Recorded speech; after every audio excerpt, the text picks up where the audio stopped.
दोस्तों, आज की कहानी का शीर्षक है हीरे की पहचान। एक राजा का दरबार लगा हुआ था। क्योंकि सर्दी का दिन था, इसलिए राजा का दरबार खुले में लगा हुआ था। पूरी आम सभा सुबह ही धूप में बैठी थी। महाराज के सिंहासन के सामने एक शाही मेज थी और उस पर कुछ कीमती चीजें रखी थी। पंडित लोग, मंत्री और दीवान आदि सभी दरबार में बैठे थे और राजा के परिवार के सदस्य भी बैठे थे। उसी समय एक व्यक्ति आया और प्रवेश मांगा। प्रवेश मिल गया तो उसने कहा, मेरे पास 2 वस्तुएं हैं। मैं हर राज्य के राजा के पास जाता हूँ और अपनी वस्तुओं को रखता हूँ, पर कोई भी परख नहीं पाता। सब हार जाते हैं और मैं विजेता बनकर घूम रहा हूँ। अब आपके नगर में आया हूँ। राजा ने बुलाया और कहा, क्या वस्तु है? तो उसने दोनों वस्तुएं उस कीमती मेज पर रख दी। वे दोनों वस्तुएं बिल्कुल समान आकार, समान रूप, रंग, समान प्रकाश। राजा ने कहा, ये दोनों वस्तुएं तो एक ही हैं। तो उस व्यक्ति ने कहा कि हाँ, दिखाई तो एक सी ही देती हैं, लेकिन हैं भिन्न। इनमें से एक बहुत कीमती हीरा और एक कांच का टुकड़ा है, लेकिन रूप रंग सब एक है। कोई आज तक परख नहीं पाया कि कौन सा हीरा है और कौन सा कांच का टुकड़ा। कोई परख कर बताए कि ये हीरा है और ये कांच।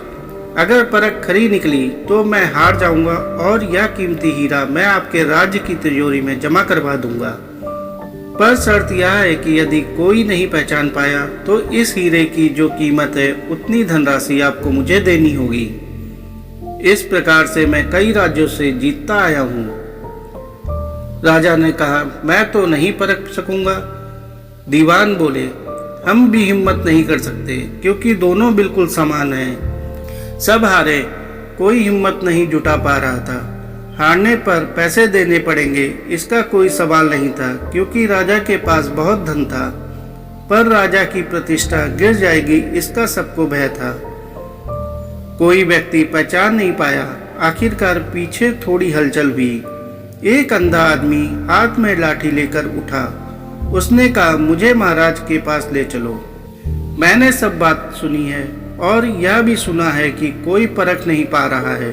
एक अवसर मुझे भी दो। एक आदमी के सहारे वह राजा के पास पहुंचा। उसने राजा से प्रार्थना की, मैं तो आजन्म से अंधा हूँ, फिर भी मुझे एक अवसर दिया जाए, जिससे मैं एक बार अपनी बुद्धि को परखूं और हो सकता है कि सफल भी हो जाऊं। और यदि सफल ना हुआ तो वैसे भी आप तो हारे ही हैं। राजा को लगा कि इसे अवसर देने में क्या हर्ज है। राजा ने कहा, ठीक है। तो तब उस अंधे आदमी को दोनों चीजें छुआ दी गईं और पूछा गया, इनमें से कौन सा हीरा है और कौन सा कांच? यही तुम्हें परखना है। उस आदमी ने एक क्षण में कह दिया कि यह हीरा है और यह कांच। जो आदमी इतने राज्यों को जीतकर आया था वह नतमस्तक हो गया और बोला, सही है, आपने पहचान लिया, धन्य हो आप।